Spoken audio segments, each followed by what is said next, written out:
Well, welcome to the Great Old Ones channel. Here I talk about role-playing games, one of my favorite hobbies. And on the Thursday nights, I seem to have made a habit out of talking about first edition advanced Dungeons and Dragons. And I will be talking about that again tonight. I wanted to discuss a little bit about dungeon design and things of that nature. We've had some questions about it. And there are some things that Gary Gygax has to say about this, as well as stuff out of the first edition Advanced Dungeons and Dragons um, Dungeon Master's Guide. So I'll be including some of that stuff in my discussion. And let me answer some questions here.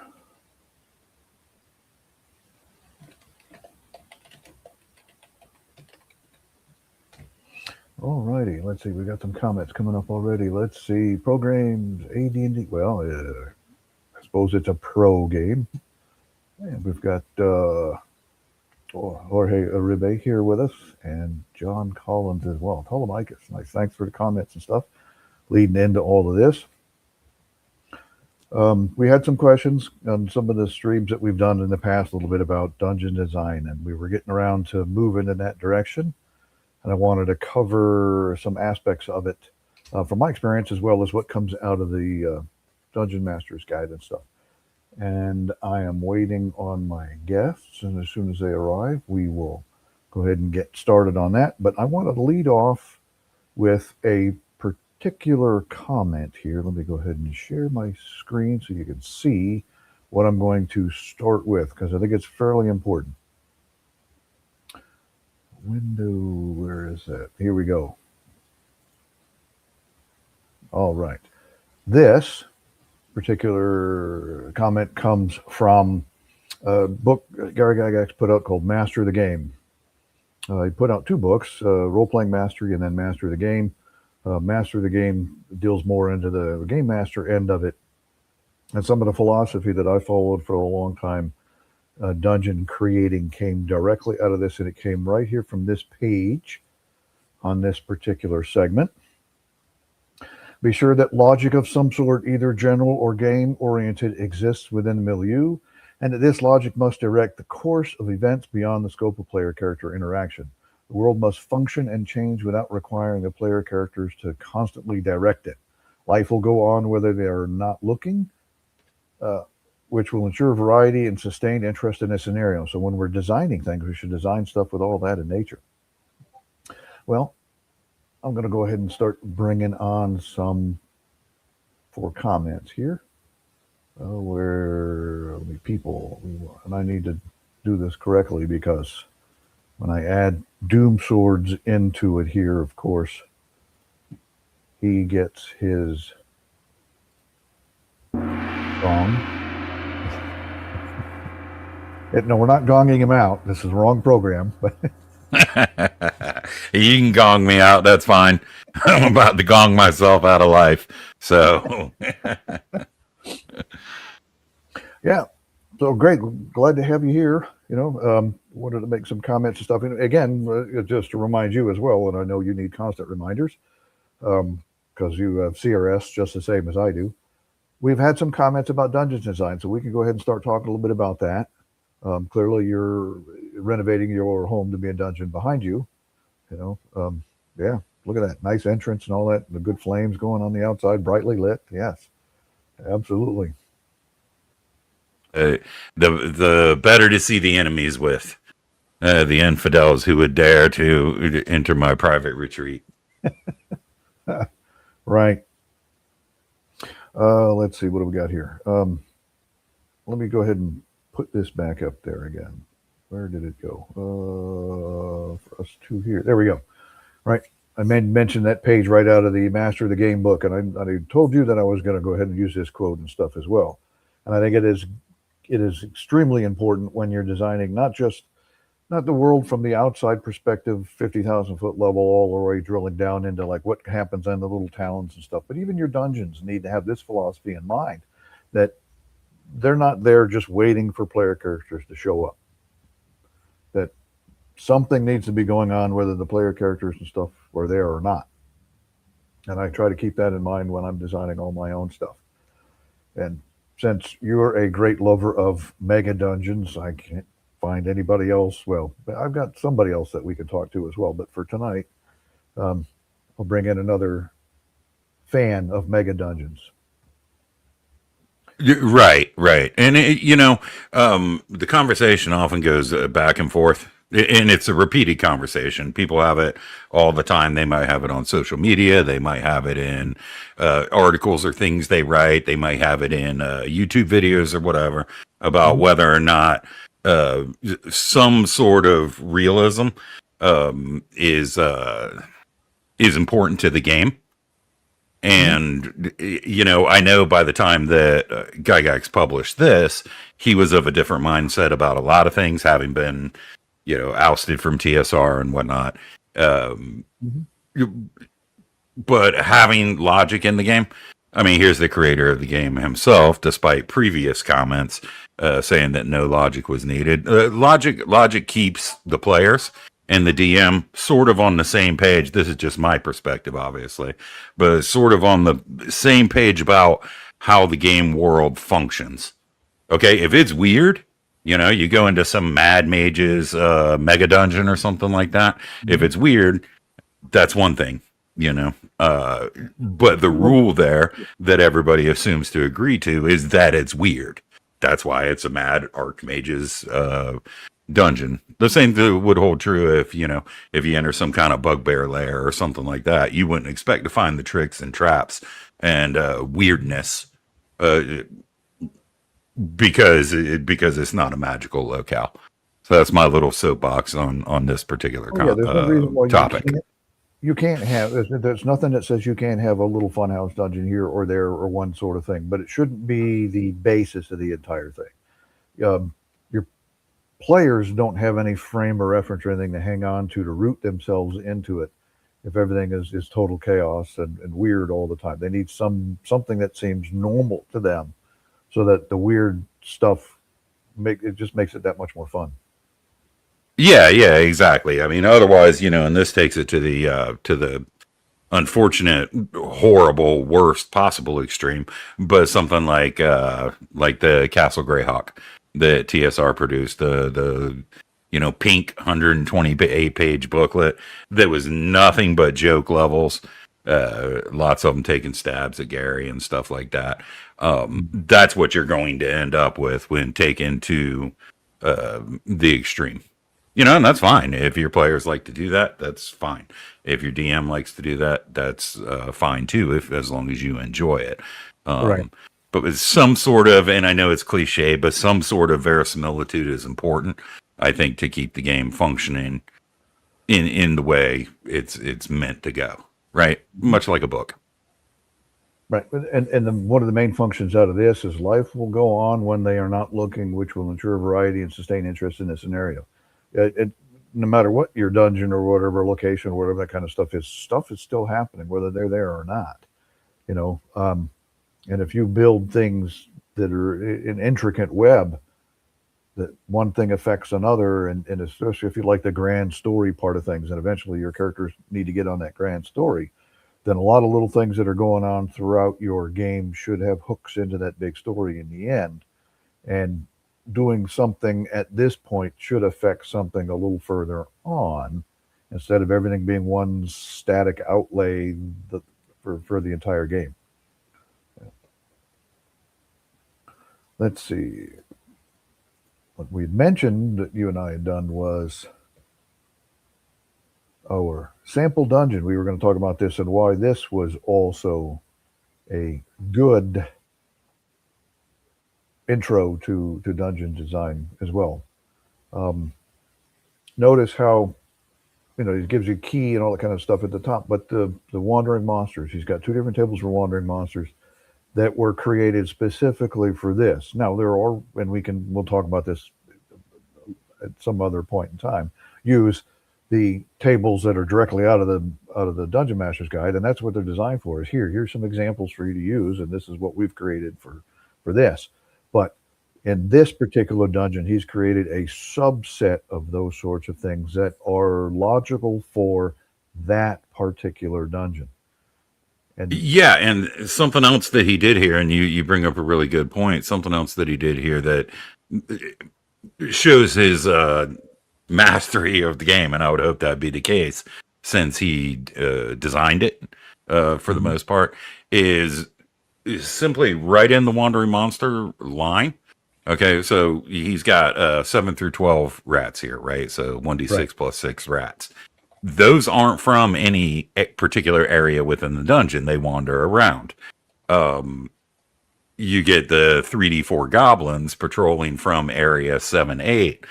Just in one single line in your Wandering Monster table, what you've done is explain sort of the movements of the creatures within the dungeon and how they react to stimuli.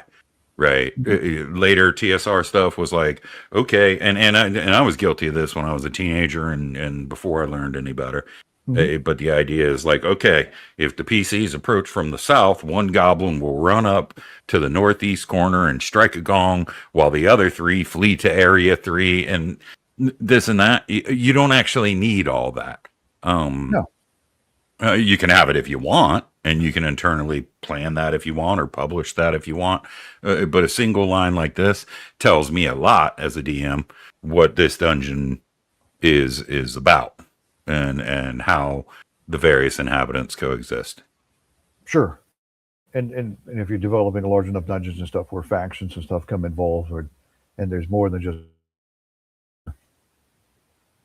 3 to 12 goblins patrolling from area 7 to 8. Now, a good design would say, well, something happens to those 3 to 12 goblins, that depletes the number that's at 7 to 8 as well, right? Right.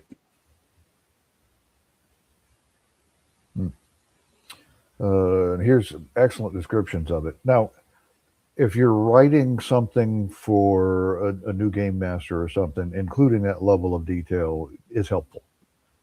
Right. Here's some recommended tactics for the monsters and stuff that are involved here. This is why these pieces are involved. That's why the gong is over here in that corner for that particular case. But for our experienced game masters, they can take that, use it, whatever they wish, or make some adjustments and stuff to it. Yeah, and really, that's your to expound on that. That's your best friend as a game master, right? Is learning how to improv situations, and it's really just about being confident in what it is that you're doing. Because as a GM, you are going to have to improvise no matter what. Every single session, every single game, unless it's a full, you're even going to have to improvise in a railroad. So you may as well learn that.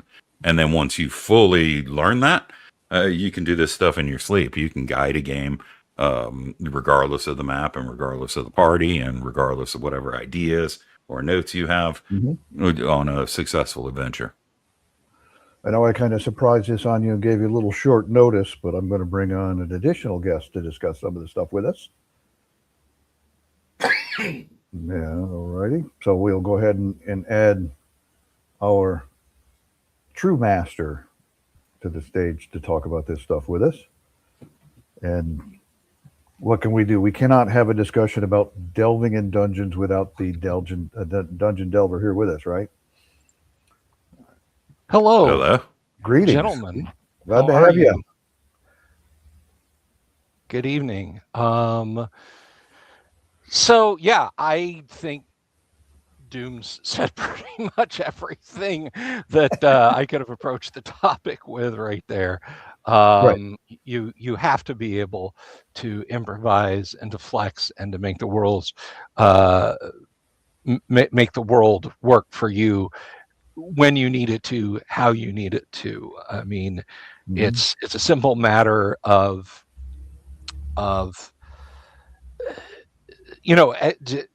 there's a lot of talk of DMing as toolbox. Well, you've got to use all your tools, but I mean, you can ask Dooms and I. A 10 millimeter socket is not a 12 millimeter socket. A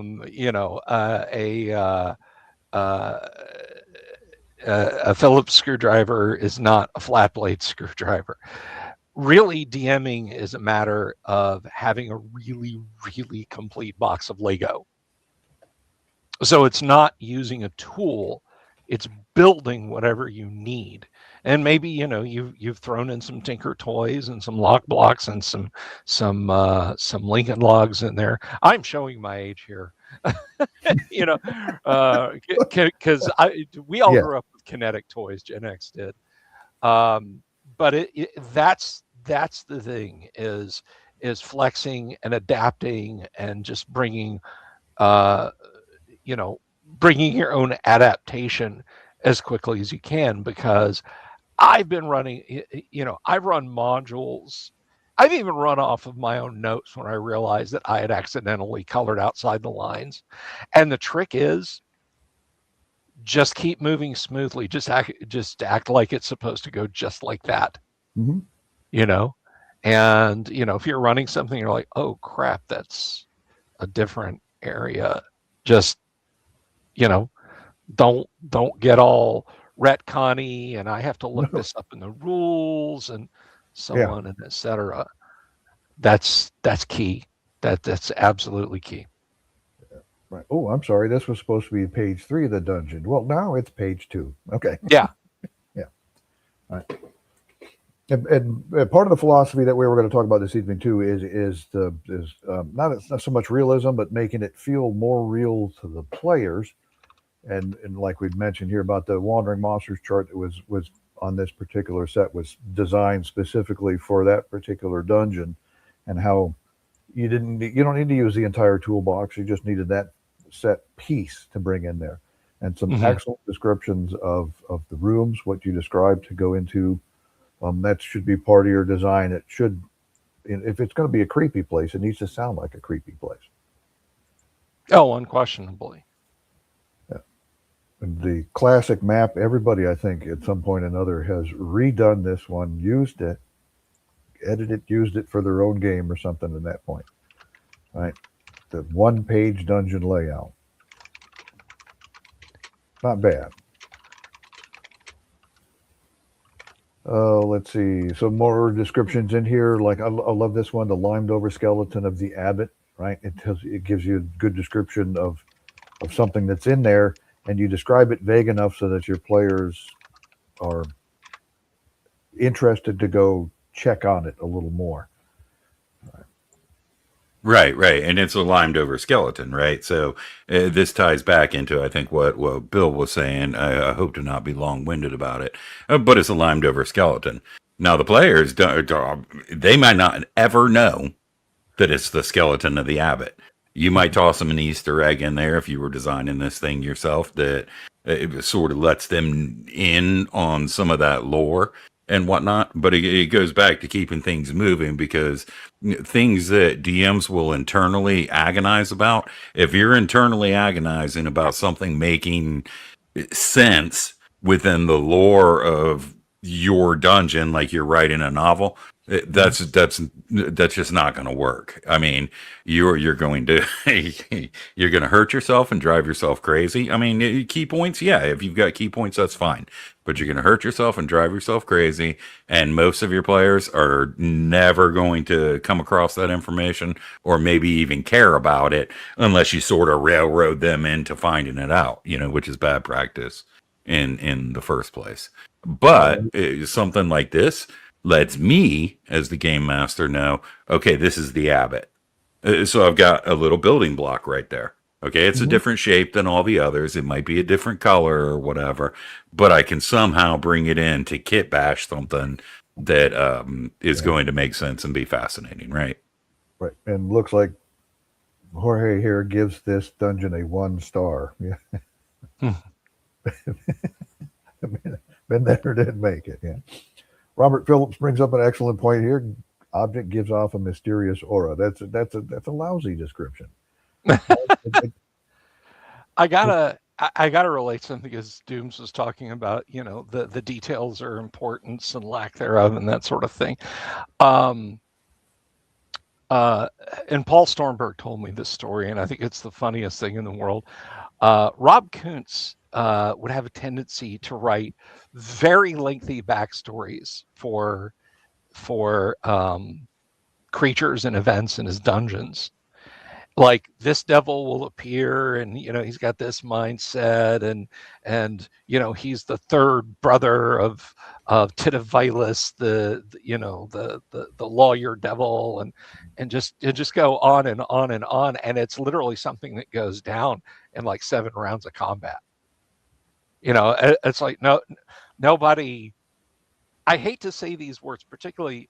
This is not what Paul said about Rob's stuff, but guys, nobody's going to care. If you carry forward from painting miniatures, like just slot paint your 40 or 50 or 60 kobold miniatures. Nobody cares. Your players are not going to reach over and pick up kobold number 22 and say, "Oh, what a great job you did on his armor." They're not. It's going to be on the table for like 10 seconds before somebody says, "My guy moves over there and hits the kobold." Well, okay, like with your strength bonus, like you don't even have to roll damage. The kobold dies, and you flick it over and you move on. Yeah. Right. They're going to slap it over with a wooden pencil and ruin your paint job anyway. Yeah, exactly. So it's a case of it's a case of knowing where to spend your energy. Prep is not a bad thing. So, creating a world that lives and breathes beyond. There's a tree. There's a meadow with a tree in it, and I mean, you should have some basic outline of what you're doing. But if the players are going to go off the rails or whatever. Have your energy saved up for that, not for something they may never touch or see or look at. Another miniatures example, I used to fret over setting up Dwarven Forge for my at-home games. And I'd be like, man, I don't have enough. And I'd be like building up the dungeon, and my buddy Scott, God rest his soul, would say, "Bill, we've already been in that part. I mean, if we go back into it, we have a map, so there's no getting lost. Just build the stuff that we're going to see in this session. Don't worry about stuff that we're obviously not going to get to this week, and just do that. Just do that." And I kind of adopted that for a lot of what I do for Dwarven Forge layouts, and I think you can apply that to the overall game prep. If the players aren't going to see it, if they're not going to interact with it, or if it's not going to be something that, even if they are going to see it, but you don't suspect they're going to interact with it, don't try and plan for every single solitary edge case. You'll drive yourself crazy. You got to be somewhat adept with improvisation when it comes to that sort of thing, for sure.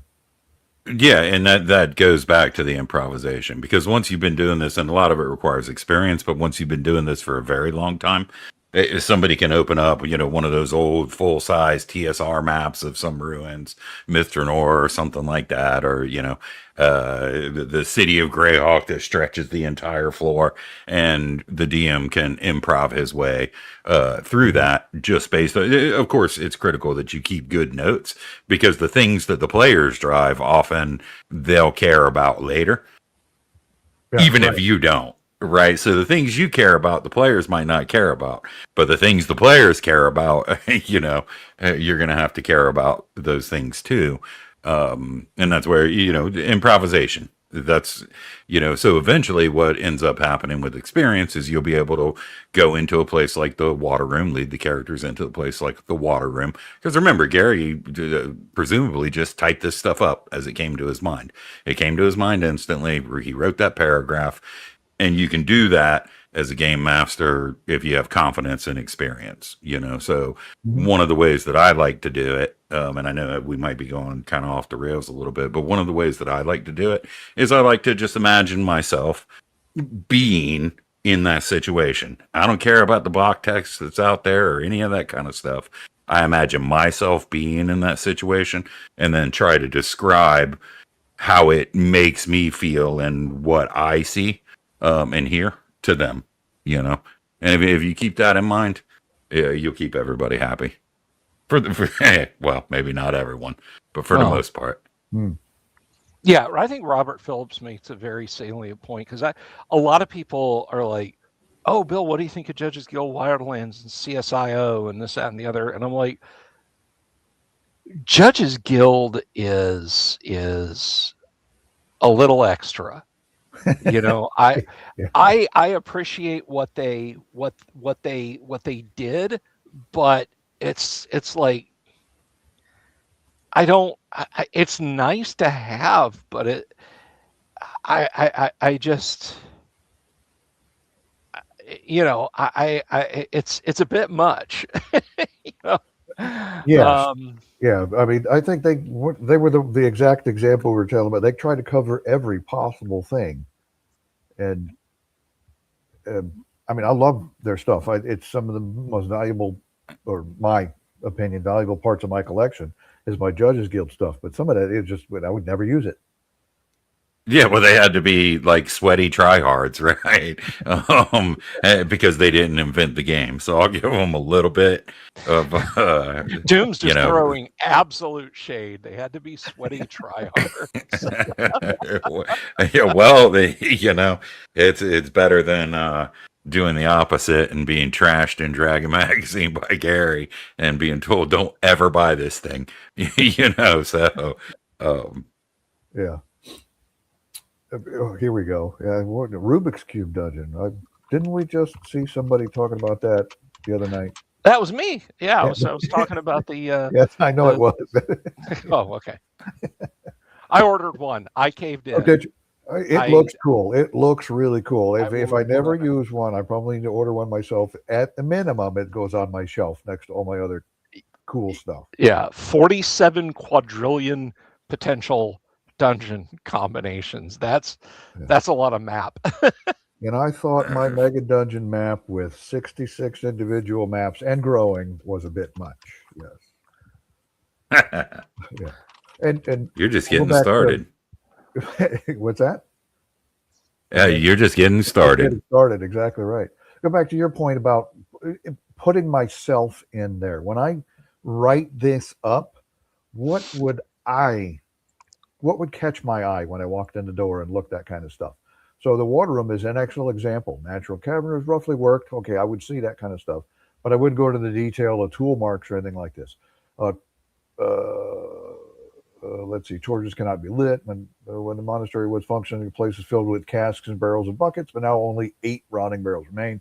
I would notice those sorts of things, but I wouldn't go into the details. When I've got players okay, well, what name is stamped on the barrel? Like, they're going to focus on those kind of details.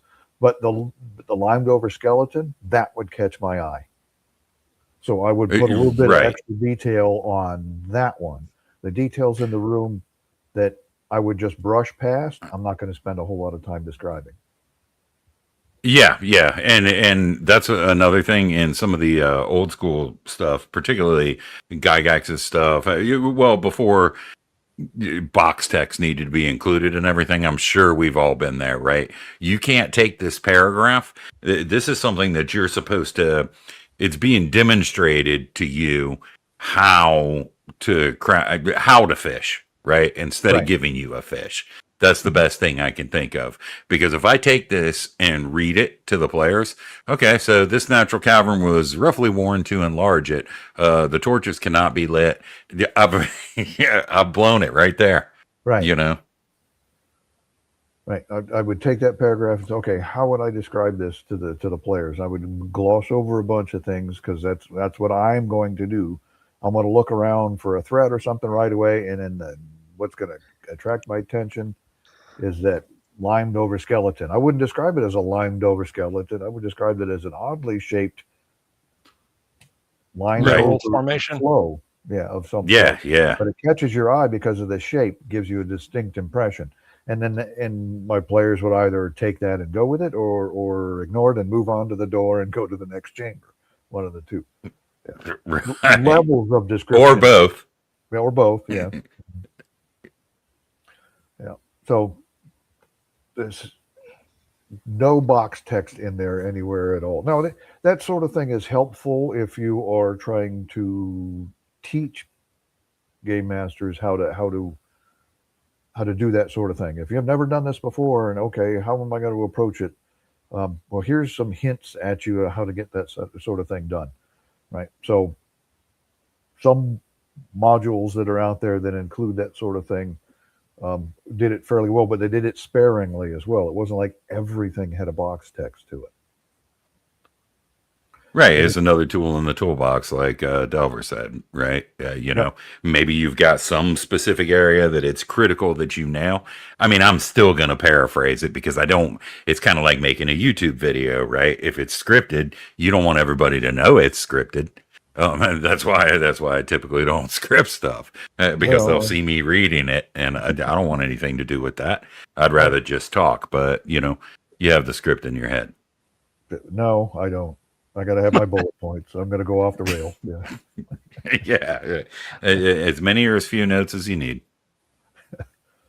All right, I'm not going to lie. I bought myself a teleprompter.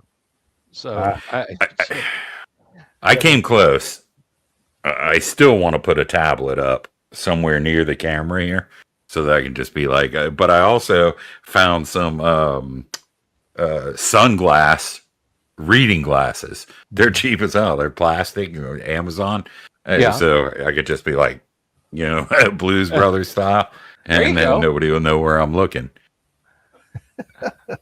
Yeah, get the what's that the new glasses that put the text on the screen right there in front of your eyeballs for you.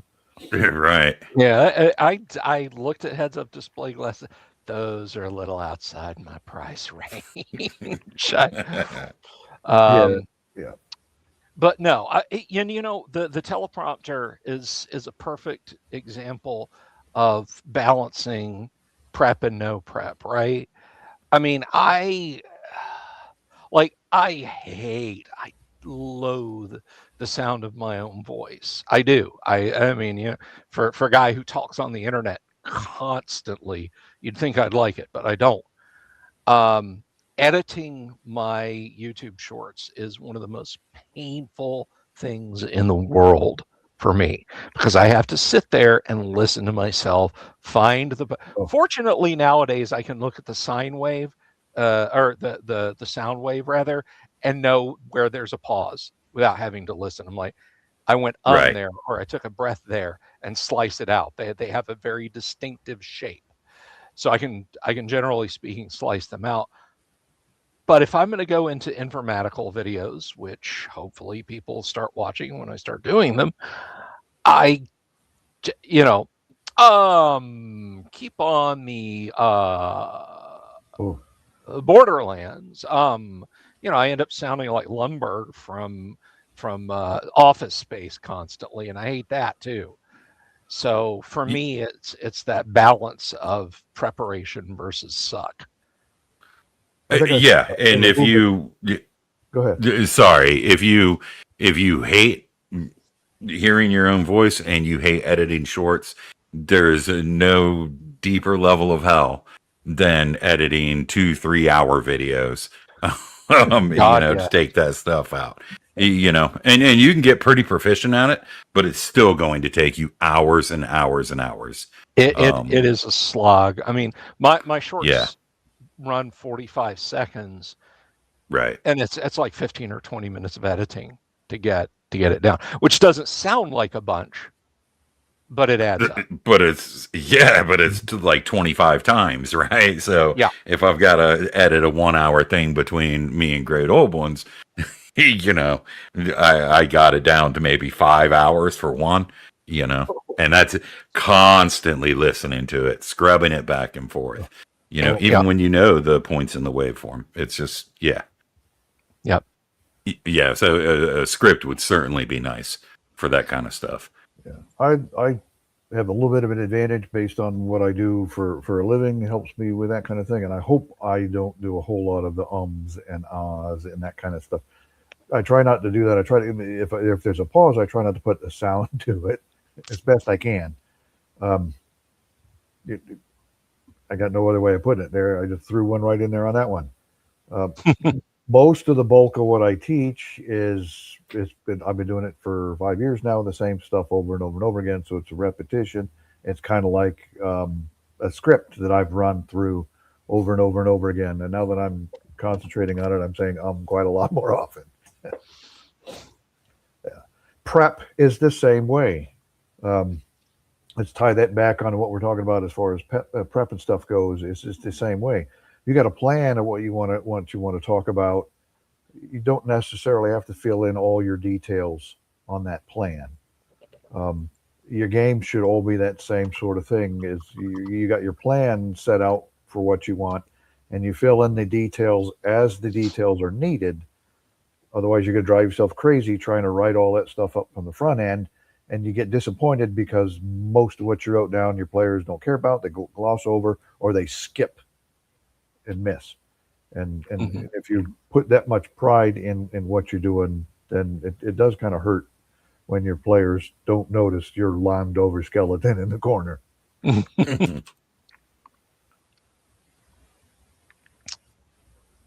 All very true. All very true. Let's see. We had already talked about some of these other things in here, like detection of unusual circumstances, traps, and hearing noises and stuff. And we're going to talk a little bit about including those sorts of things in there as well, but not necessarily from this particular section. When we're talking, there's some good descriptions of play as you're running through the dungeon. Dungeon Master says, "Is what are you going to do now?" Because he's written out, he's described the room to them, and now he's prompting his players for their input and stuff. Light our torches and go down the steps, right? Fine, but I'll need marching order, right? So you set up a marching order ahead of time, you'll be in. At this point, the players will either write down the names of characters with each in its representative rank or place their painted? Where does this paint? Everybody keeps mentioning painted miniature figures. I have no idea what they are. Miniature figures in actual formation at a minimum width is about 3.5 feet per character. Yeah, a 5-foot wide corridor requires single file. 10-foot wide passage means up to 3 may be abreast. Yeah, it's a good reference and stuff for moving through. Now, 3 abreast in a 5-foot in a 10-foot wide corridor doesn't give you a whole lot of room for swinging, but you do get a whole lot of thrusting involved in there, which is just one of these things that Doom Swords and I talked about before. The spear is an exceedingly underrated but very valuable weapon.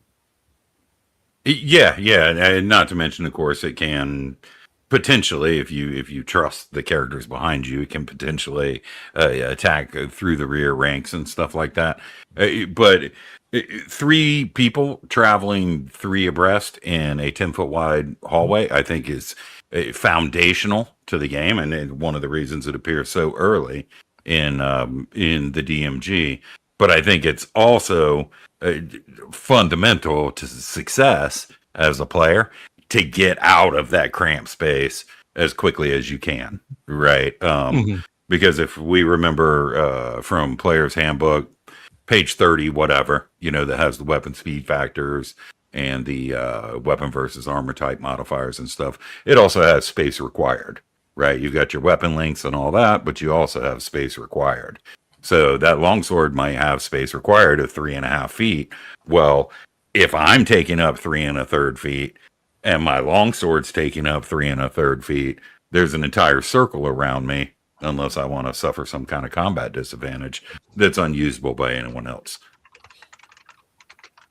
Mm-hmm. Yeah, and one thing I want to point out, this is just a nitpick of mine. Yes, 3 abreast, you can use pole arms and 2-handed swords. You're not going to wind up and clip the guy next to you. Thrusting and hacking, people. Yeah. You do not have to constantly move in the whatever axis. Thrusting and hacking. Learn it, love it. There. Rant off. Yeah. I'm going to continue that rant. That's what makes the fighter worth his salt. Any fighter worth his salt is going to have a slashing weapon, a stabbing weapon, and a hacking weapon, and maybe multiples. Because if I'm a fighter up there, I've got my shield. I can hack with a hand axe, and or stab with the short sword. Even that one illustration from the back of the DMG or the PHB, you know, you've got those two guys. You got like the Bugbear and the guys behind him, the DSL, and he's got his thing, and he's got he's got his shield, and he's got his gladius or whatever ready to just stab. You know. Mm-hmm. Weapon choice matters. And to tie that into dungeon design as well, watch what your players do. You'll find somebody has a favorite thing he likes to do. If you're flexible enough in your design spots in there where that guy gets to do what his favorite thing is now and then, because that brings your players into the game more. Right? This guy likes to use his two-handed sword. Give him room to use it every now and then. Somebody likes his pole arm. Give them opportunity to use it every now and then. Oh yeah, okay. Your thief just opened the door and there's a monster standing there. Well, you're right behind them. Stab them with your pole arm. Right? Prompt them to do those sorts of things. Maps with miniatures on the table where you can visually reference that helps a lot of people out. There are some players that no matter how you describe it, they don't picture it. That way they're not that kind of visual thinker. But to have the picture down on the table, you got to move your miniatures around though as you're moving through. But it provides them that picture to help them get that immersion, like we've been talking about. I love that word. It works great. And that's one thing that, like, I've got to get back to on my own live streams. And Dooms, when he played AD&D with us, you'll well remember having the Dwarven Forge set up for the audience. Because I mean, theater of the mind is good. And don't get me wrong, I don't think anyone should make it a life goal unless you've already hit the lottery, or you've retired at 23 as a multimillionaire to go out and drop $3,000 on Dwarven Forge. That's not what I'm saying. Besides, these days, $3,000 on Dwarven Forge would get you like 4 boxes. But it is a good way to maintain engagement from players, particularly new players who may not have that whole I can live this whole thing inside my head vibe down.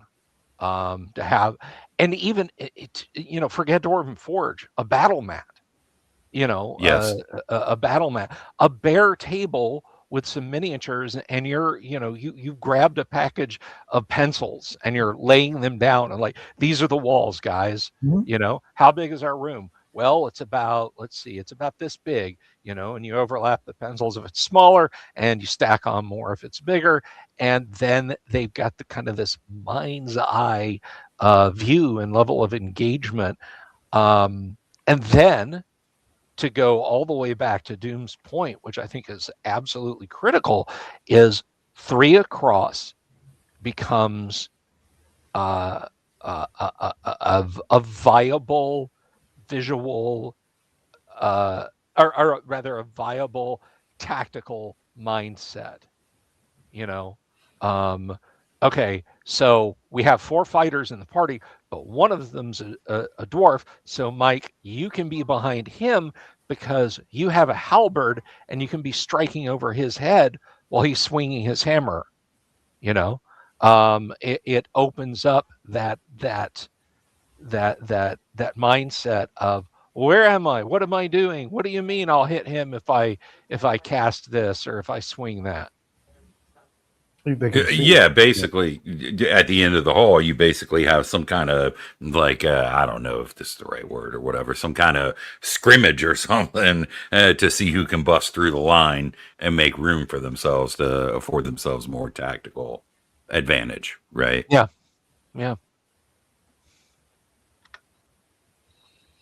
Here, let's pull some notes out of this one. Detection of unusual circumstances, traps, and hearing noise, doors, concealed doors, secret doors. Those are some things that are right there on this page. Those are some essential elements of a good dungeon design. Is those sorts of, I hate to use the word obstacles. These are things to be negotiated, and certain characters have certain strengths for negotiating those over others, and including all of that sort of stuff in your dungeon helps bring those players in when their character's got something to do other than just stand around waiting for everybody else to do things.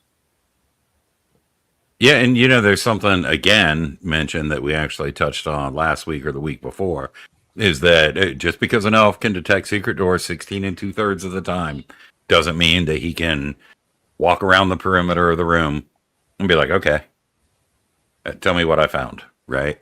I think we discussed that last week or the week before. It Last mentions week it here was again.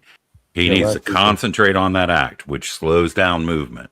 Yeah. It zooms in into the time frame under which you're and get him to operating. use his imagination. Describe to me what you're doing to look for these things. It shouldn't be a die roll.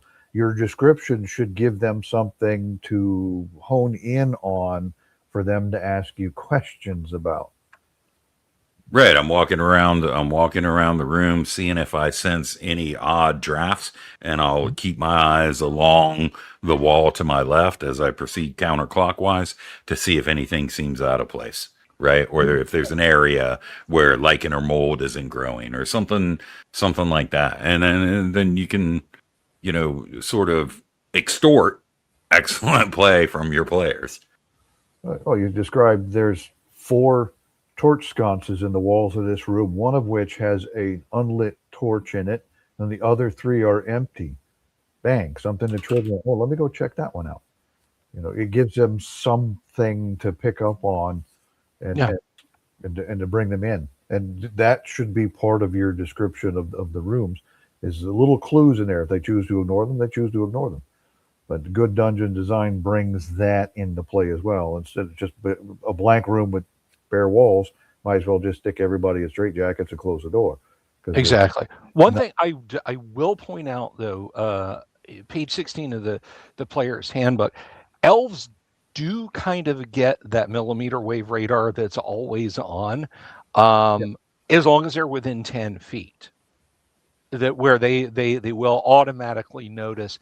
But, and this is important, secret or concealed doors. They only get the 1 in 6 chance, and I think that's something that players overlook. They only get the 1 in 6 chance auto ping, auto detect for concealed doors, and that's only when they're in 10 feet of them. I stick my head in the room. Are there any secret doors? No. Not right where you're at. Yeah. 100%. Yeah, 100% chance you've discovered the door. Congratulations. And then 100% that you're right. Yeah. 0% chance that you discovered anything. And a scything blade slips down from the ceiling and beheads you. Sorry. Yeah, the text is, secret or concealed doors are difficult to hide from elves. Merely passing within 10 feet of the latter. And we have 2 types of hidden portals, secret or concealed. The concealed door is the door that's just behind a bookshelf. The concealed or a carpet. door is or a carpet or a tapestry. That's the concealed door. The secret door that was never intended to be open except in the direst of emergencies, and the seam has been limed over, sand has been rubbed into that, and the spiders have put their cobwebs over it, and the catch is hidden inside the book on the bookshelf that is in front of that very spot. That's a secret door, and no, you're not going to auto find that. Never, ever, ever. And that's where it comes into Great Old Ones, was saying, tell me how you're looking for a secret door. There's bookshelves lining the wall. What are you doing? And, if they're telling you, well, I'm looking for a secret door, you don't see any secret doors. If they right. Like, I'm pulling down the bookshelves. I'm taking all the books off the shelf and seeing if I can move the shelf and look behind it. Then you start rolling your chance. Right. Which I think we're all in agreement with. That's not an admonishment to anyone. No. Yeah. And the something else that you bring up, is what you just did was provide improvisation for the audience, who may as well be the players, and that's the type of thing that comes from experience. After time, you can just rattle that kind of stuff off, And and then hopefully, if you're good at it, the players will understand what you mean and what it is that they're supposed to do about it or think about it and how they should reacting kind. Yeah. Well Now, done.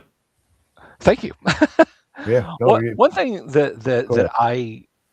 I do disagree with in this situation though, for new players. I mean, if you're in my Monday night game and you've been playing with me for 14 years, I expect you to do something more than I search for secret doors.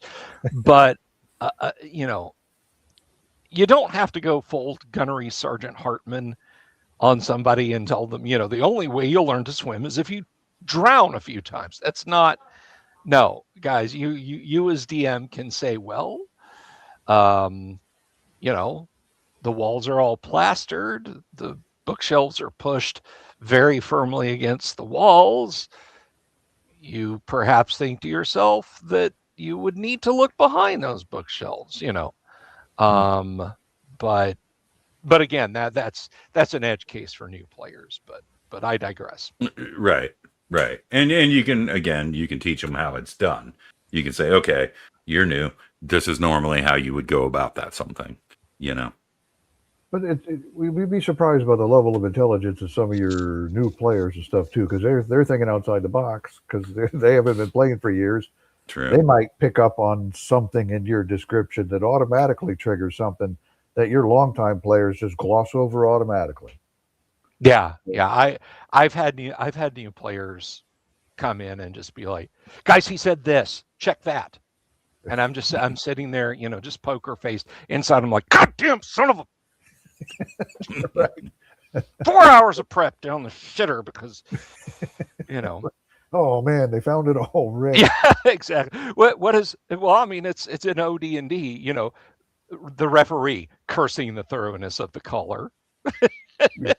You know, even Gary had those moments.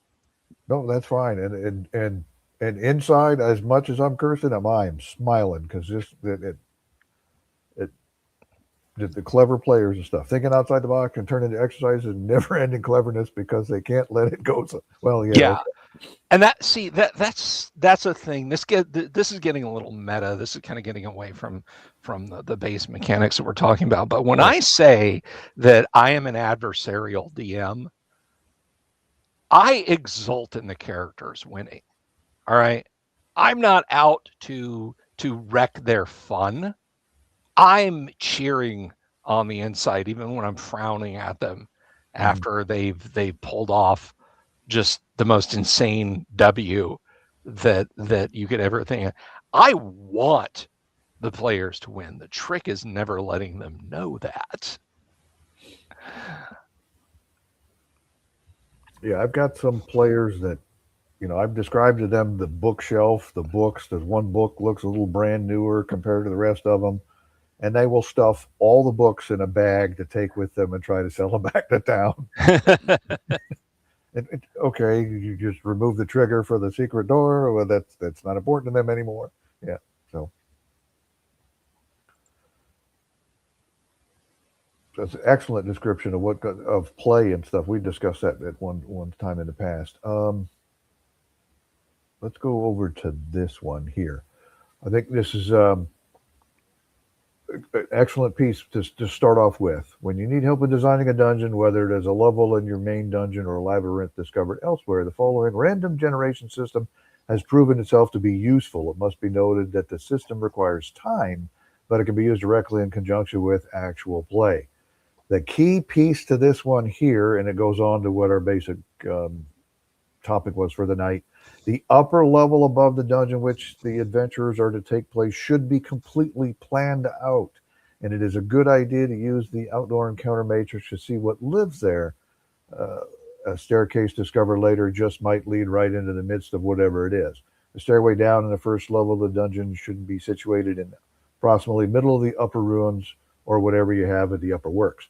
Your top level needs to be completely planned out. You need to have all that stuff ready to go. And if you need some improvisation, bam, here's some charts and tables and stuff that are handy to use. But the whole thing is plan that first one out logically, and then things that fall into play underneath it. If you got to come up with some random designs underneath it, throw away things that don't make sense.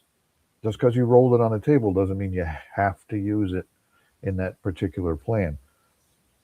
Right, and it can be as simple as something where there's some sort of hill that emerges within a particular copse of trees, and there's a tree that's grown over it, and looking past the roots, you feel you can squeeze your way down into the depths, and you also have the opportunity.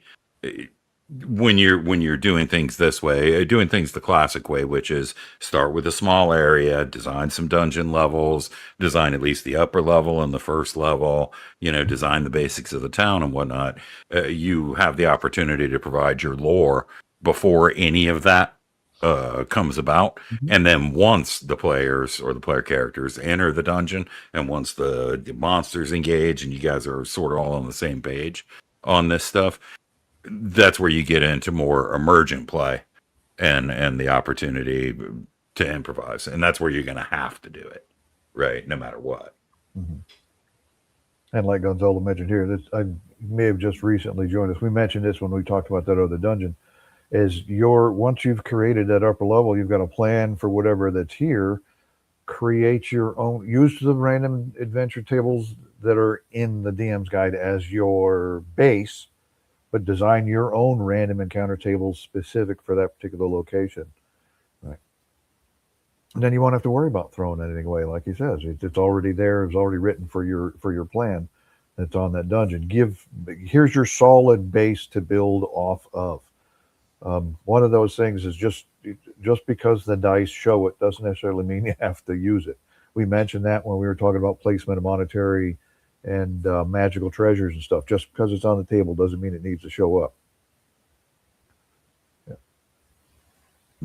Right, and again, we're instructed through Gygax himself with something like keep on the borderlands, right? Mhm. So your town location is the keep, and Yep. then the entire upper level of your dungeon, it spans from spiders, lizard men, mad hermit, and the bowl leading into the caves of chaos. Yeah. That's the upper level of your dungeon, and the keep is your town. And then once you go into one of those caves, that's the first level of your dungeon. Hmm. Excellent. And he's also left avenues for expansion. You got Right. a collapsed tunnel in there, right? And the module does give you some suggestions as to what to do with it, but it could totally be anything you want to, right? There's some options for increasing. It's not static, like we let off to start with. It's not a static place. Once your player character, there should be things going on with it to begin with, but once you start interacting with it, things change, and it needs to be kept that way. That things keep changing with it. Yeah, yeah. John Collins says it's a great module. It is a good module. I've the only problem I have with that module is everything is jammed too close together. That's just my only issue with it. But other than that, it is a great module, especially explaining the game, how things are supposed to work, and bringing new players and new game masters into playing. It's an excellent one for that. Well, and another thing that makes it excellent, even despite the idea that everything's jammed together real close, is Mhm. you can take each of those areas, albeit some of them are interconnected, but you can take each of those areas and split them out as far as you want. Each Yeah. Oh, one sure. is Yeah. like its own little mini dungeon, right? You There's could nothing even that says you stack have. them in levels if you wanted to, and place the Mhm. whole thing inside some sort of mountain or some sort of inverted mountain. That's to say, a pit. Right. That the Yeah. farther you scale down the pit, the more you go into the tunnels that lead around the circumference. Temple of Evil Chaos, I have lifted that out and run that as a separate module by itself. Sure. But And yeah, keep on it's the border. brilliant. It's brilliant. It is fantastic. It is creepy. It is essentially the low level Forgotten Temple of Tharizdun. Right. And you It, can one shot that module all day and have a yeah, great time. yep, really. It is a fantastic piece of design, and I love the fact that there's a Minotaur and a Medusa in it. I don't think that was just Gary just throwing lethal higher level Right. threats in higher number caves. I think he was basically looking at you, the young DM, and saying, grab stuff from everywhere. Here's two Yeah. great myth monsters. It doesn't all have to be the Lord of the Rings and Bullfinch's or Brothers Grimm stuff. Right. Right. The whole point behind the Medusa in there wasn't you were not expected to fight her. Yeah. You could, but you were not expected to do so. Here's forcing a role play situation other than a fight with a monster that's in there. Right. Yeah. I mean, when I ran the Tuesday night group through that, Dooms was part of that group. They negotiated with her. But yeah, you know. Don't look at her, but negotiate. Yeah. Hey, my eyes are up here. No. I'm looking. No, they're not. No, they sure are not. Excellent. Yeah, it's a good one for dungeon design and stuff. Now, conversely, I didn't like B1 as much. They left too much leeway for the dungeon master to start plopping things in and where he at and what he needs. I think it should have had a little more rigidness to it as far as design goes. And it was some of the stuff in there was kind of goofy. It's just my opinion of it. It didn't really work for me. And one of the things that it didn't do effectively was teach people by example, whereas B1, or B2, yeah, or B2 rather, yeah, or any of the early AD&D modules, sort of taught by example. If you were kind of open-minded enough to learn from it, B1 didn't really do that so much. I would expect that it would be much more useful if you had been playing the OD&D for a considerable amount of time already. But for those of us who hadn't, it wasn't of much use. It reminds me, and it's unfortunate, but that's the direction that in the late 80s, TSR took all of their dungeons. You get the Undermountain box set. This is going to be awesome. You open it up, you've got some maps, awesome map, and then you've got some cards with a little thing on it, and there's about maybe 32 of them compared to like 400 rooms, and it's like, what am I supposed to do with this? Yeah. Yeah. Now, yes, all the rooms aren't supposed to be populated, but it should be about a third of them should be. 32 out of 400 is considerably less than that. Yeah. And they're not going to be bone empty, right? Completely scraped, like so much of an area under the one of the Great Pyramids or something, or the Great Pyramid. Because things are moving around through this thing. You can use tables.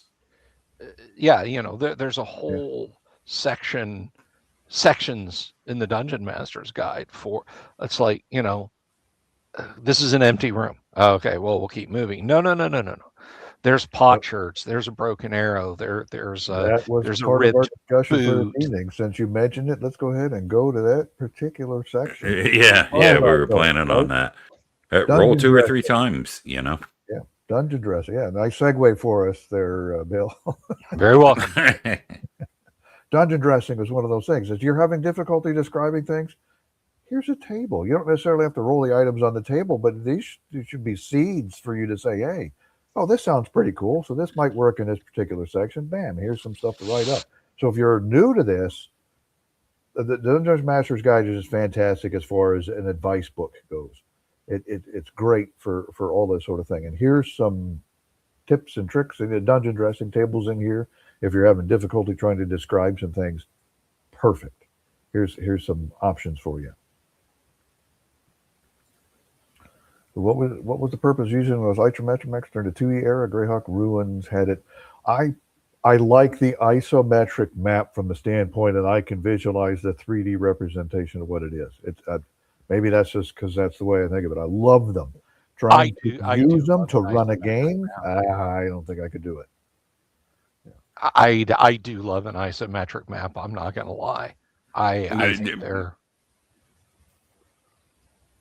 Yeah, sorry, and I think that was Diesel just sort of pushing the envelope, wasn't it? In terms of him having created that kind of concept and being the main cartographer, if you will. So I'll have to ask him if I see him this summer. I can't remember if he's going to AgCon, but I can probably shoot him a DM and ask him. But I have the strangest feeling that it was that those initial isometric maps in Ravenloft were Sutherland, but other people came in and did them. But I will ask him. But yes, Dave LaForce definitely helped pioneer, if nothing else, if he was not the pioneer of the isometric maps. But they are so cool looking. They are just the neatest thing in the world. I think you can actually get isometric graph paper, which is pretty cool. Yeah, I've seen that as well, and you know that's something. The cartography in a couple of series other than Ravenloft, like what was it? The Desert of Desolation, all the Dragonlance stuff. They just had amazing maps, you know, and that's something I particularly liked as well. They were just amazing. Yeah. And one of the best parts about those early modules and stuff that I really like when we're talking about visualizing things is the artwork. It's for my money the best module out there for the artwork that showed you something was Tomb of Horrors. The pictures that come with that one, that they're worth 1,000 words. That just, even though they're black and white, I can just picture that red path down the middle when I'm looking at that, and it really helps show my players, or show me as a player what I'm looking at, and then I can start building my plan based on that kind of stuff. It's great for helping bring your players into it as good art. Now, since I can't draw a straight line without a ruler, I have to rely on other people's art for my dungeon design. But yeah, and when Gary when he first it was Tracy Lesh, which you can actually get that copy of Tomb of Horrors in the deluxe box version of Art and Arcana, which, I mean, you can pick that up for like $50, deeply discounted or used or something like that. And then Sutherland and Trampier, I don't know. I think that may have predated Errol Otis by a little bit, but somebody check me out. But yeah, no, it was key having those visuals, you know, being able to say, okay, this is what you see when you look down the hall. First of all, it is very helpful, and second of all, I think the imagery, particularly Sutherland and Trampier's imagery of the Tomb of Horrors in that illustration book, is sublimely creepy.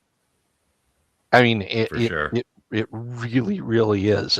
You think about an unlit, except by your torches, hallway that just stretches into the distance, and it's got these funky mosaics all over it.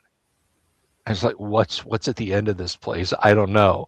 And then you get a look, assuming you don't step in a pit trap, you get that jump scare when the great green devil face hoves into view. It's very atmospheric. Yeah, for sure. And no dungeon is complete without traps, and the tricks. I love the tricks here. I mean, it's the description of different traps, although that's not your only limitation.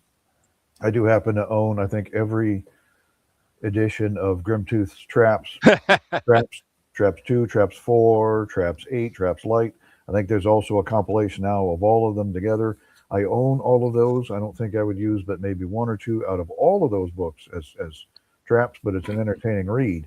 But here's just some suggestions. You've got a bunch of them here on this list of different types of traps, but you could come up with your own. Right? But here's some examples for you to start with. The tricks is perfect. It's got all these features and attributes and stuff, and then the descriptions. I wonder how many dungeon masters out there, other than me, because I have used one or more of these particular list of tricks in a dungeon and stuff that they designed, just because and they are great examples of how to describe things. Because he took a few of those pieces, added them together. Your fountain. It features a beautiful work of onyx and jet black stone.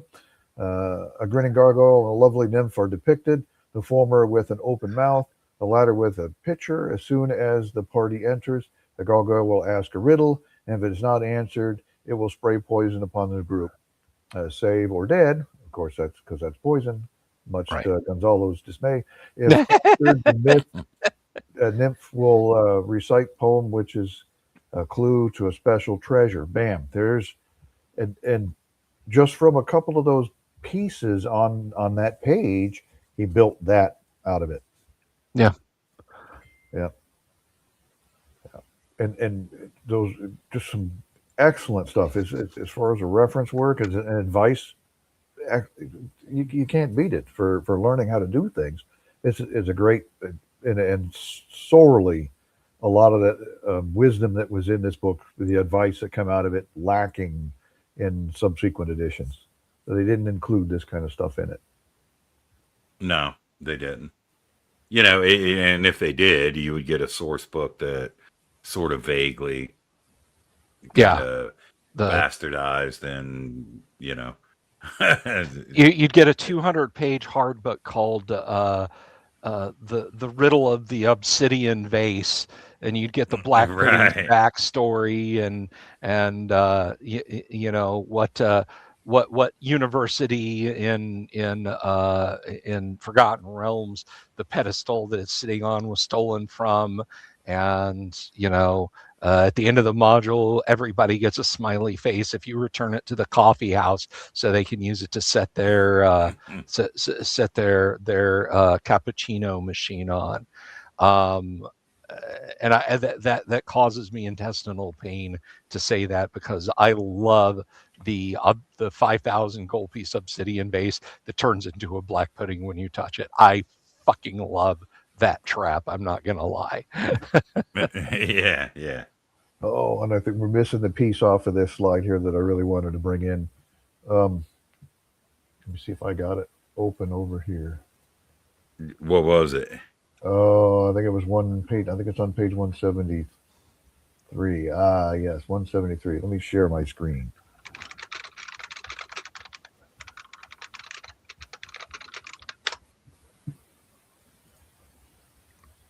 Where is it at here? Random dungeon generation for solo play. There's a lot of talk lately about solo play and stuff out here, and here it is, right there for you. You can use, and it's an excellent thing to use. And the advice that goes through it: if it doesn't fit, throw it out, roll for something different, or make it fit as you're moving through. But this is perfect. Random dungeon generation is easily adaptable to solitary play. Now, I've played myself quite a few times. Hey, should that be something you admit on the air? Yeah. I think we've already ruined that, dropping some other stuff. But right, monsters, inhabitants of the dungeon determined from the dungeon encounter matrix, right? Or if you got your own tables that you like to use instead, use them, right? One day, Dooms and I will talk about Monster Manual 2 and the table advice that's in that, but we'll get to it. For special areas, you can have a friend or a correspondent send you sealed information. Is there actually really mail being sent any longer? It's all email now, right? I don't know. I guess people have friends. If you're solo dungeoning, how did you get friends, right? Yeah, right. Well, gentlemen, I am going to have to scoot out of here. Speaking of dungeons, right? You got your own screen to go ahead and prep for. Thanks for coming on and giving us a righteous time, Dooms. It's been a pleasure to talk to you again. You as well. and everyone else. I'm gonna scoot over there. Hey, keep watching this, guys. All I'm gonna do probably is bitch about YouTube or old song lyrics or something like that. So anyway, stay tuned to this channel and Doom Swords for really cool deep dive AD&D-ish and other games, other lesser games. I'm looking at you, great old ones type stuff. So I'll talk to y'all later. Thanks. Have a good one. Appreciate having you here. Excellent advice from somebody who's actually written some dungeons himself, some actual first edition Advanced Dungeons and Dragons, some commercial stuff. So go check out the Dungeon Delver stuff if you're not already aware of it. I think if you give him a X node or something, he actually gives some of his stuff away. I don't know if he's still doing that, but if you feel the need to buy something from him, buy prom. Let's see, Gonzalo, I have to admit I don't get solo play. If there aren't other people, why? Body odor, I don't know. Could be. Well, I'll tell you, as a kid, I did this stuff. I did a lot of solo play. Nowadays, I'm at least surrounded by enough people, being my children, that I don't need to do solo play. But sometimes it's still appealing. But what would happen is we'd move around a lot and all that kind of stuff, and I would lose my D&D group, and I would have various CRPGs on Nintendo or Atari or whatever was available at the time. But D&D was my favorite game. Reading these books was my favorite thing to do. So solo play and generating these dungeons when you would end up moving away from all your friends who would play and you hadn't met anybody yet, is that was being a nerd, quite and I have a enjoyable. hard time making friends and meeting people and stuff like this. Yeah, that's for sure. Yeah. Yeah. You didn't want to admit that you were a Dungeons and Dragons player at that point in time and get beat up in the same afternoon, Fortunately, shortly thereafter came metal, and then you could be a metalhead and a D&D player and get picked on twice as much. Yeah. Which it builds character. Especially when you're a skinny little blonde kid. When I went in the Marine Corps, when I went to boot camp, I was 6 foot tall, 160 pounds. Yeah. Oh yeah. Yeah. I got picked on there too. So yeah. Listening at doors, you just spoke by the die, and if one is rolled, there is a monster with or without treasure. Procedure is then normal, but surprise is possible only in the monster's part. And we'll talk about the monster meeting and all that stuff a little bit later on, but this comes into play in there. Your percent in lair, which in original Dungeons and Dragons it was percent liar, but in this game it's percent in lair. Your random encounter out there in the woods, you run into that troll, you roll your percent in lair, and he is in his quote-unquote lair. Oh, where's it at? Somewhere around there. You mentioned the bole of a large tree. You get underneath that, and that's your entrance to a dungeon, which just happened to be that first entryway was your troll's lair. Bam, you bring all that stuff together. Let your imagination run wild with it. Just for a couple of quick die rolls for something that was supposed to be a little interrupter encounter can generate a good story and stuff for you. Yeah. What else do we got to run into here? I wanted to talk about those quick things on that one. Pull that one off. Let's go back to, which one was it? This one. More excellent artwork on the bottom. I think I mentioned it before on a stream that we had a few weeks ago, that the art running through these pages it gives me that picture of this is an adventuring party running through an adventure. Yeah. And now here they're fighting absolutely trolls. Yeah. Yeah, and it's not, it doesn't have to be spectacular art. It's not a Rembrandt or something like that. But just look what happens. The party moves out of a corridor that's worked stone to come around to a bunch of dancing trolls on a staircase that runs up, to sort of a limestone escarpment within the area, presumably opens up high underneath or above. We've got the giant troll on the right hand side, and then we got the guy sneaking out from behind the dwarf. And it's just it's visceral, right? And evocative. We go back to the story, right? You get roll the dungeon, and here they are. They're coming down that long hallway, coming into the group, and what do they encounter? Kobolds. Great Right. low-level adventuring monster, right? And they're moving through the tunnels and stuff in the dungeon, and the artwork here tells me that story. Now we've encountered some trolls, which are not first-level monsters. I'm just saying, but we're moving deeper and stuff into the dungeon, and your threats progress as it goes. There's a lot of talk about balance and balance games and stuff. Is a real popular thing for newer games, that your encounters and all that kind of stuff need to be balanced.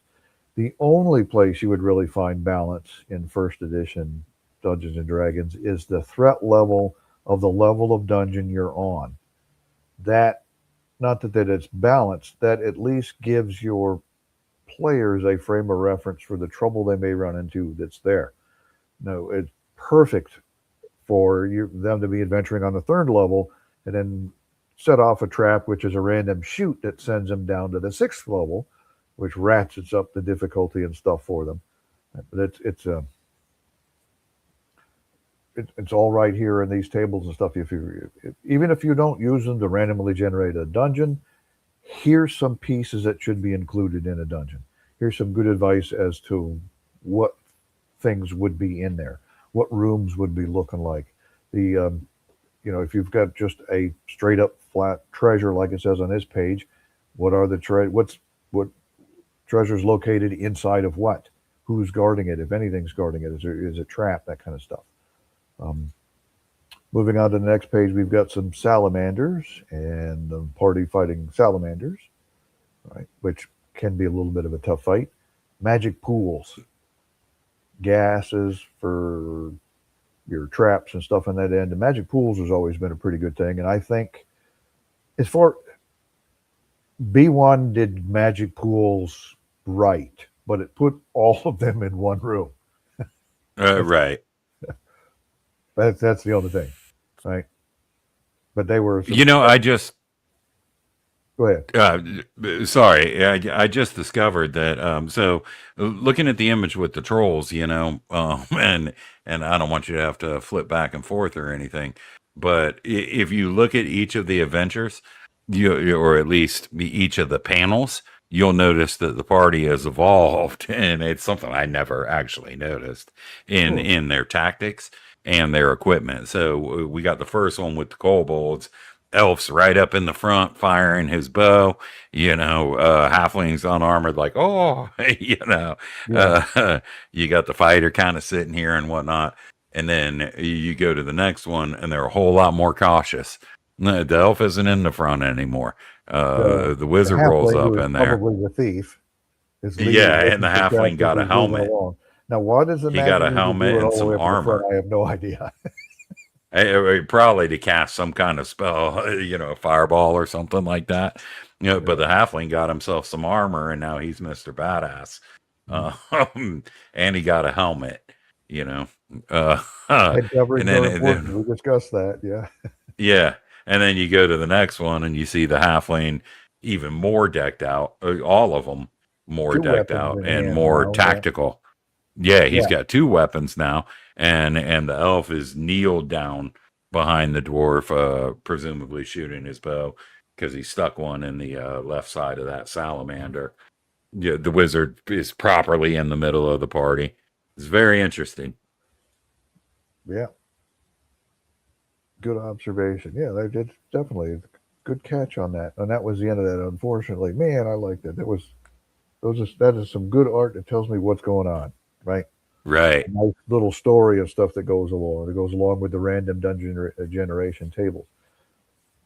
And yeah, it's kind of fun to run your own random dungeon, but I've used these examples, especially this page, as my starters for a level, and then just hand penciled in the rest of the level. Yeah. just Yeah. because there's some good starting points that give some good things to work with as far as dungeon goes. And then again, Right. when after I've written it up, I got to flesh it out, and here we go. Here's some good words to describe things. Just the dungeon dressing. The only thing when we're talking about older modules and stuff in Judges Guild and things, as much as Teagle Manor is an excellent module, I think they do overplay some of the dungeon dressing that's in it. Random sounds and stuff that are here or there. It's definitely a funhouse dungeon, more so than something that would be planned. Because if I'm going to have noises and stuff that are in there, or a breeze that comes from somewhere, there's a purpose for it. It comes from something. Yeah. That's a clue for you to pick up on if you pay attention. Right, because if you don't do that, then the players are going to end up assuming everything is a clue, or that nothing, or that nothing is a clue, and that's going to put you in an unfortunate position. I think really the supposition should be is that DMs learn to improv, or to use tables on the fly to fill out the stuff that they can't come up with on their own, or that is more imaginative and random than things, because we all fall into our comfort zones, right? We'll fall into these ideas, and even unconsciously use the same type of trap, or the same type of triggering mechanism, or the same type of trick, or the same type of puzzle, and using random tables. Tome of Adventure Design by Matt Finch, really good book with tons and tons and tons of tables, and the OSR has built this out. I mean, practically their entire design philosophy seems to be built around, hey, just roll it on tables, which I don't do, but it's nice to know that those resources are out there and they're inexpensive. Some ideas there that I never thought of, right? Here's a nice shelf. Is that a centipede coming off the corner of that shelf there? Yeah, it looks like it. Save or die, but +2 on the die, though, because it's a weak centipede poison. Yeah, weak poison. Yeah. Weak poison. You'll still die. We talked about herbs, spices, medicinal vegetables. We talked about that too when we were talking about giving the ranger something to do. Here's that table that goes all the way back to like what our second or third fight or whatever when we were talking about character generation. Goes back that far. Here's that table. And it's another one of these things that are just throw-ins to the Dungeon Master's Guide, where an enterprising soul could build an entire 32-page or even 64-page guide just based on what Gygax documented here from his trips to the library or whatever, right? You could build these all out with their descriptions, their healing properties, how hard they are to find, what particular types of character classes would be associated with recognizing them, the climate. It's really smart stuff. And we'll tie this into good dungeon design as well, from the standpoint that just because it appears on a table doesn't mean you have to. There's numbers to roll on the table. Doesn't mean you have to roll for these things. Pick and choose. Right. You're better off actually picking and choosing, because things will make logical sense, and your players will buy it. Right. Okay. The first monster you rolled up when you designed the first top level was goblins. Well, then that theme is goblins, and everything related through for a little while should have something to do with goblins. Transition to something a little bit later. Factions is a great way of designing dungeons and stuff to keep things fluid. Like I started out with that particular statement. Things are going to happen in the dungeon as things move through. It's not a static place. Things are going on behind the players' backs, and they're going to come into a different place when they come back a little bit later. Things have changed. Nature abhors a vacuum. It isn't going to be an overnight change. They killed the main bad monster on level 5. They come back a few days later, it's still going to be empty. Come back 2 weeks later after healing up, something else has moved in that shouldn't be static. They should be dynamic. There should be things moving in. And good players will realize we keep coming back here, wasting our time on this level. We're beyond this level. The good stuff is further down. Let's push past these and move down. Right, secure as you go. Absolutely. If you're a player, you secure the area around you before you move on, and whether that be the positioning of henchmen or the appointing of henchmen to particular waypoints within the dungeon, or whether that be completely clearing it out and providing some sort of obstacle for other things to get in that a way to open yourself. Yeah. If you're mega dungeoning as a player, do everything in your power to make sure that once you defeat things, those things stay defeated and your path remains clear. Mm-hmm. Oh, you're never going to be able to do it all. No. Again, you're going to come back 2 weeks later and something else has moved in. So, right. Yeah. With its treasure coming with it. So there you go. Right. Yeah. Cool. I don't know if you had anything else you wanted to discuss with as far as good dungeons and design stuff goes. So, not particularly. I think you did a great job sort of outlining this, and I think we covered stuff that was beyond what we had intended to discover, and sure. I hope everybody found that kind of thing, because there's a little bit of DM advice in here. There's a little bit of player advice in here. There's a little bit about dungeon design, and they kind of are all sort of intertwined. So I really enjoy being a part of this. Thank you. Yeah, well, I appreciate you coming on and talking about these sorts of things with you. And again, primarily what drove this one was commentary from our viewers and their comments and stuff. We do listen to you. We do read what you write in there. And if you've got other things you want us to mention and discuss, we're definitely hopping on that stuff too, because being two old people, we don't have all the answers. We got most of them, but we don't have all the answers. We'll gladly discuss other things you guys want to talk about. And we'll figure out what we need to do for the next one. I keep throwing things about the monster manual out there, and I think there's some things in that book that we should probably discuss as far as good dungeon mastering goes. Yeah, for sure. We need to get to that. And, there's not only one monster manual. I mean, you can. Well, that's good, Gonzalo, because you and me both. I didn't want to disparage George in his lack of knowledge.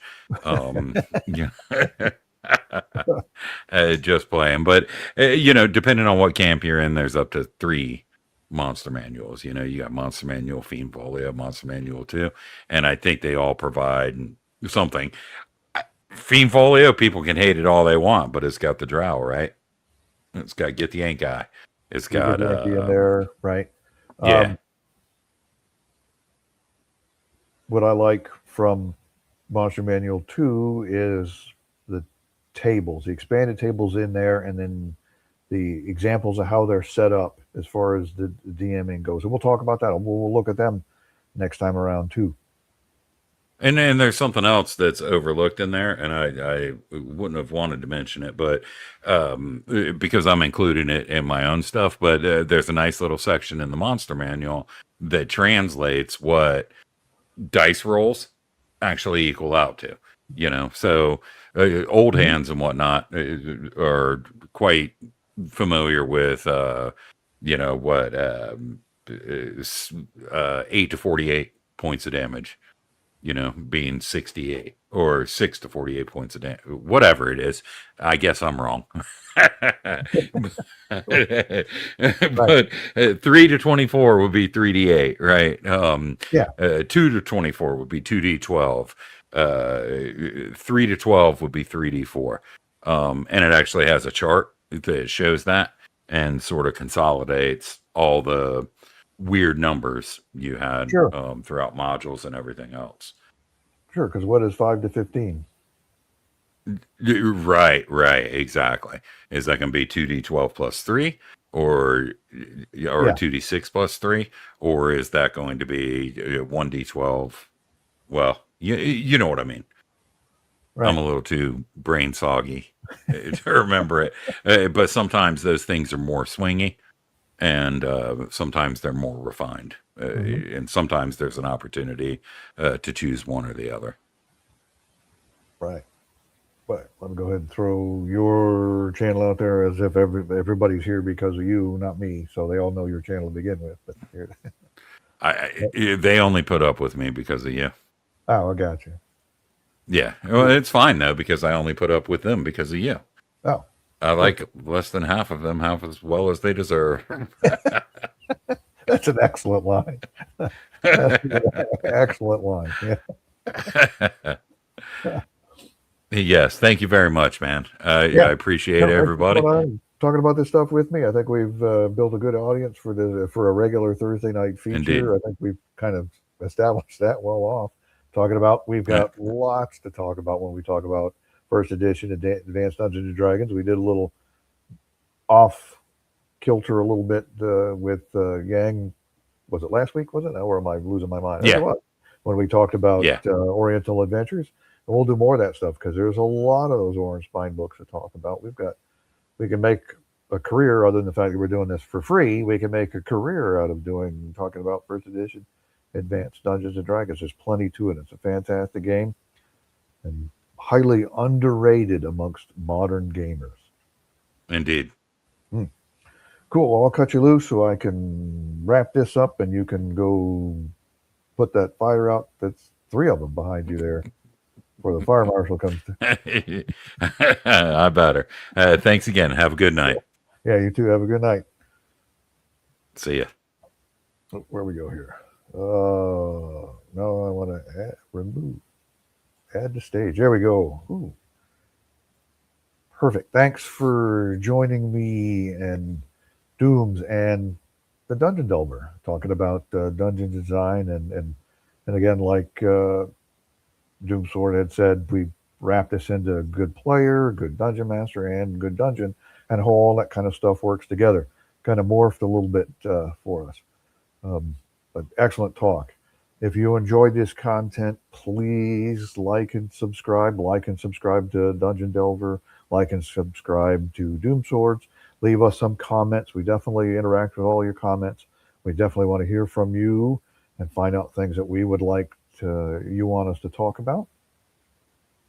And again, we read all your comments. We may not actually dignify you with an answer depending on what your comment is, but we will read them all. Absolutely. Well, I think I'll go ahead and cut this loose here and send you guys off. Please run over to the Dungeon Delvers channel now and watch whatever it is that he is running at this moment. I'm sure he would appreciate it. All right. Thanks again for joining me, and good night, all.